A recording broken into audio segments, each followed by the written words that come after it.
Hey, brothers and sisters. Today's Sunday, March the 16th.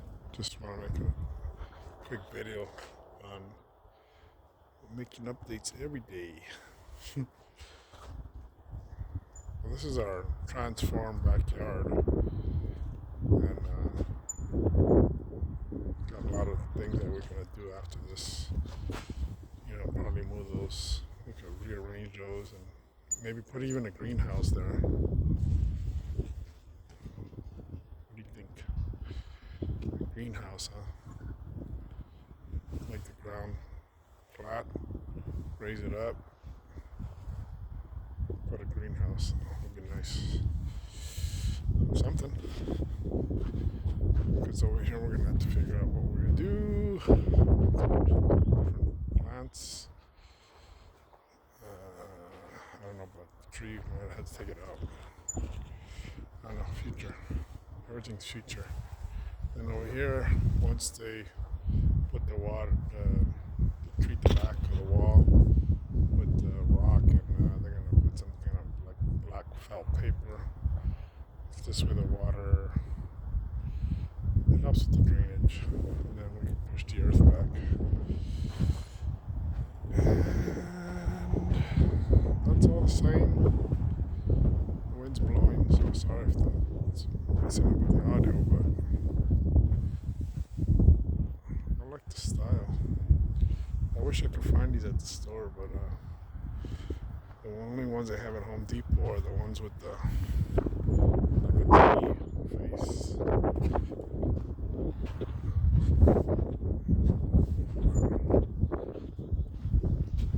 Walk to the other side because the wind, it's acting. You can tell when it gets really windy. That tree right there, oh, it goes crazy. Makes a lot of noise. But this is what I was working on today. The bricks that were over there up against the fence. I'm gonna walk backwards so that hopefully the wind doesn't mess with the microphone. But I was thinking, because I'm gonna have to build a wall. See, this pole is about 40 inches from there to there, and then the other pole is about 40 inches, but as you can see the angle, and like I was telling my wife that over there the yard is narrower between the sidewalk and the fence as opposed to on this side. So rather than keeping say from this pole to the concrete, it's about 40 inches. Instead of keeping that, I think I gotta go where it turns into like 50, because we could put a small tool shed right here. Because I need a tool shed. I didn't want to put it on the other side because it's gonna, the only place to put it on the other side of the house that it's gonna obstruct the window to looking out, but we could always put one right maybe there, because I saw one that they sell at Lowe's, or build something on this side. That's our canopy torn down because where they're doing all the work, or they're going to take it down, and I don't want to store it anywhere else, so right now it's just temporary until we put it back up. But if I continue that wall that way over here, maybe I should figure out how much room I need to consider putting a shed right there where that planter is. Because it's good to have everything, whatever you're using outside to work on a garden, all in one spot, instead of it being all scattered. So what I did is those bricks that I had over there up against the wall, I had 19 of them, plus I had a couple extra, so I had 20 total, and those 5 are going to be or one, just like those 5 right there. I cemented those in, and then there's going to be another row right there, 5, and then like that one, another 5. So that's what these are. Those are the next steps. So what I did there was what I've learned from Israel's guys. When you're gonna put those wallpapers down, or whatever you call those building blocks, when you put it down on the first row, you know, those are 6 inches height. He puts he runs the level to figure out the height, you know, the level of the line of the row, and then he goes an extra 2 inches, fills it with gravel, and then this way when he goes to level it, it's easier to level through the gravel. So what I did here, instead of doing it the way I would have done it, is level the ground perfect and then be messing with the bricks trying to line them up. I followed the same deal. So from that piece of board right there is over. Once that other one's dry, and I'll take it out, I'll just make that level and go like an inch lower than that piece of wood, that one, and then I'll make like a little table in there with like a moat around. That's how I did the top one, and then put at least half an inch to an inch of concrete. Like I did a dry pour, and then I put the blocks, line them all up, and I just poured water between the cracks, and then put concrete on the side and on the side, and all of those bricks are filled with sand still from when they were on the other side. So basically, right there, I'll make it flat, I'll flatten it out first, and then go about an inch or so below the level line, and then make like a moat around, and then you fill it all with concrete, and then it'll serve like a cap on the soil. It won't go anywhere now after that, because I was studying it, trying to figure out what would be the best way. So the thing about it though is, like, I use that bed rail and the level to kind of get my level, but turns out that the concrete on the top isn't that level as much as I would want it to be. So instead of making the stairs absolute level this way, they're off a little bit, but at least it'll match the concrete, and that's all right, as long as it looks good from afar. That's what's the most important to me. So I'm gonna put 2 more steps. So one step will be about right there, but it'll only come out about that far, because that brick, once that concrete is done up there and that one's roll is done, it'll go in about the thickness of the 2x4 underneath the other brick. So like once I take off that wood right there and I push this next row of bricks in, it'll go underneath those bricks. So it'll be a brick, then you'll see a little, about maybe 3/4 to half an inch concrete. You'll see the concrete at the bottom of those bricks, and then so it'll be perfect. And then this one, that's as far out this way as it's gonna come, but it's gonna look like that in that same angle. But when I continue that row there over here, I think it's gonna be right there, the level, and it's gonna overhang about that much, like 2 inches. So I gotta still work that out. So I'm doing 2 things at once. I'm finishing up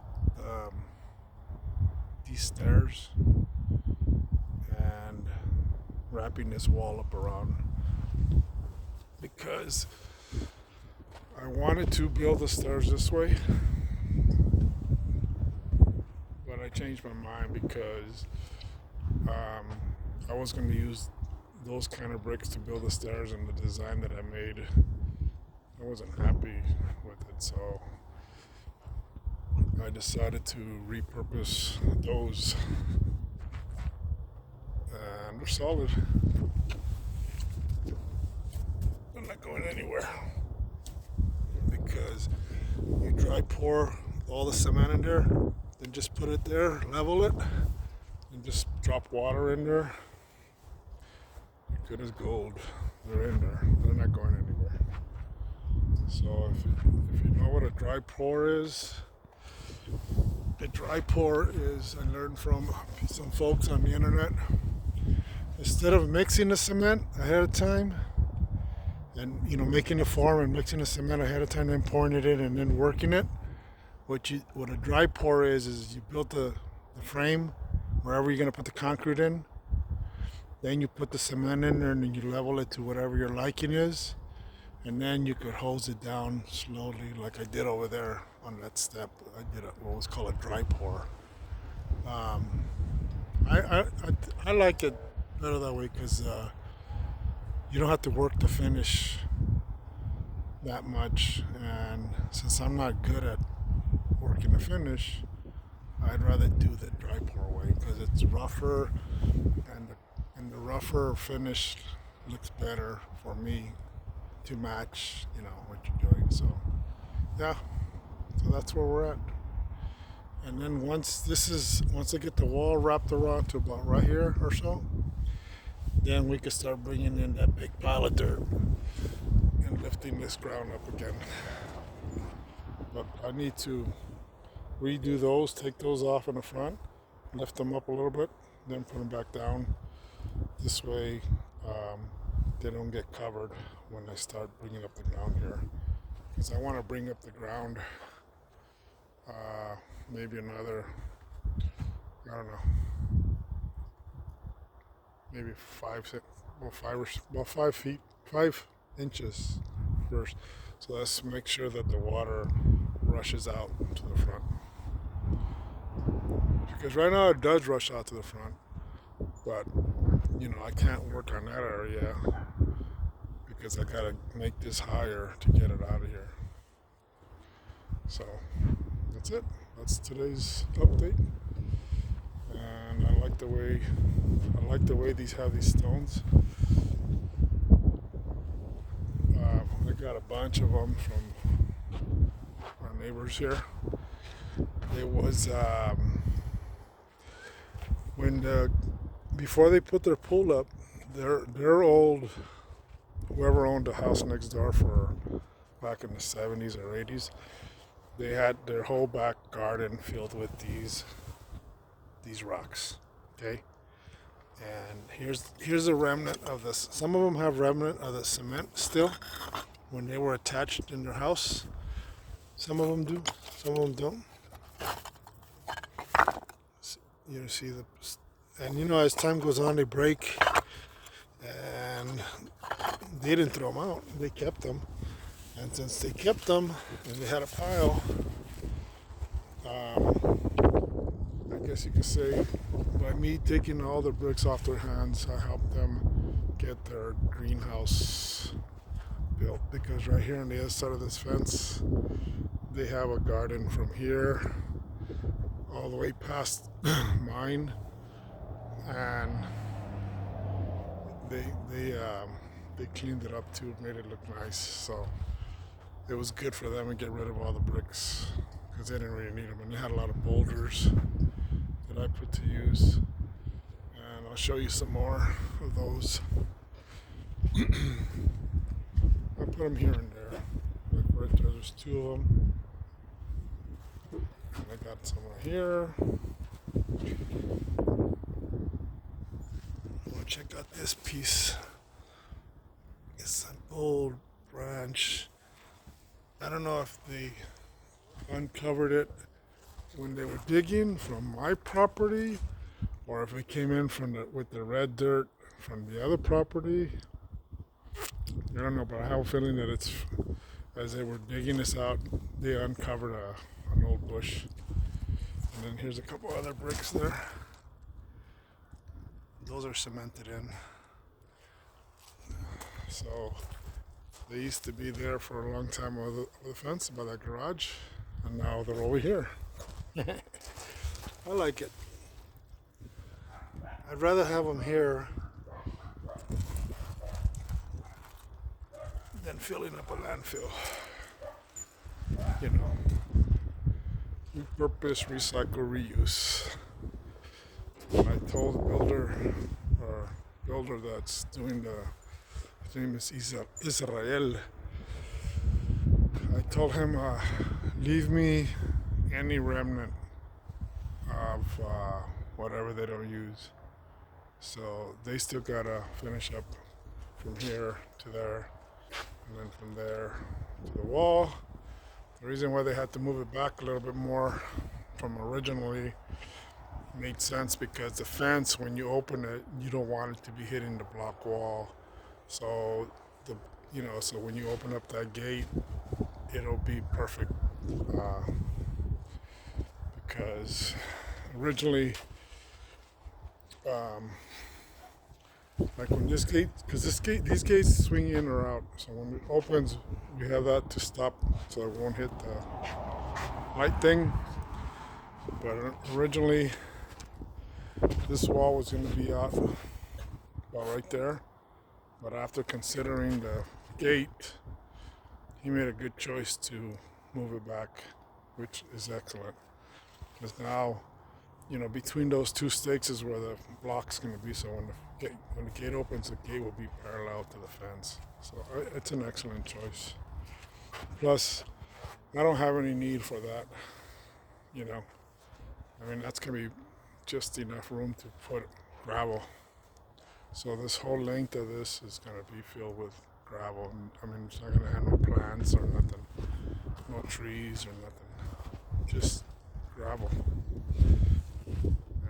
And the shed that I wanted to build, I wanted to put it there, but now after thinking about it, it's going to obstruct the view of the window unless I put it there or there, but I don't know, maybe not, because I'd rather have like I'm the type that likes to have an area where you put stuff away, and I don't want to just have it where the view is for where everything is going to look nice or decent. So this will be off future either trees, plants, or those palm trees that my wife wants, or the fountain, whatever we decide to put there. And then over there, where I had all the gates piled up, that'll be if I don't have it stored in the garage, we could always just put a shed, right there up on the top. It won't have to be a very big shed, just, they sell this one at Lowe's. I think it's only like about, I think it's about a 4x6. It's made out of plastic and metal. You put it together, so it'll be perfect there. Or I could put it where those pipes are. But yeah, it's working. This way we can keep all the work stuff there, like the wheelbarrow and all that stuff, out of sight. And then from here, that way it'll just be, for us. Because like right now, we have all the tools scattered. We have, some tools are right there. The pounder, the cement, the rakes. The only reason why they're out is because I'm using them. But usually they're all put away in the garage. But when you're gardening, you want your garden stuff, like all this stuff. That's a lot of gardening stuff, pipes, water, stuff. You want to put that in. If I could put them in the shed, that'd be perfect. Not the rolling one. Anyways, that's the update. Um, yeah, so it's looking good. I'm happy with the progress. I'm happy that we can repurpose the bricks and they're gonna look good. So I'll go ahead and stand on it already. It's not going anywhere. So it's gonna look good. Alright, everybody. Focus on the Lord Jesus Christ and not on the things of this world. For the things of this world are always going to be bad. Focus on our good Lord and Savior Jesus Christ, for He is the truth, the way, and the life. He brings everything to life, and we pray for those who are not doing well. And I'm glad to know that my neighbor is home, and I'm sure he's been wanting to be home for quite some time already, and not being, you know, he was literally laid up for 4 weeks, and I'm sure he was just the right choice of words here, ready to come home, to be home with his family instead of being, in some hospital, for all that time. Nobody likes that. All right. One thing I like about this work that we're doing is like in La Puente, we were never done. So just because this is the current configuration that what we're working on doesn't mean that I'm not going to change it, because I might change once they get it done, and then we check it out and let it settle in, and then we could determine how we could customize it to our own liking. Because maybe I could just put some more steps there somewhere to get up there. You never know. It always works out. Those toppers, I like them. I have to figure out where to find those. They're 3-inch thick, and I like the design. You could put them side by side, and they're not a perfect rectangle, so they're like what are they, trapezoidal, sort of. So, but if you put 3 in a row, they look perfect as a long rectangle with the edges not square. So I like that. Maybe I could build some stairs over there for whenever the concrete's done. Then this way my wife could be able to get up there to that point. So it's always a transformation. All right. God bless you all, and focus on the Lord. Woo-hoo. Stop.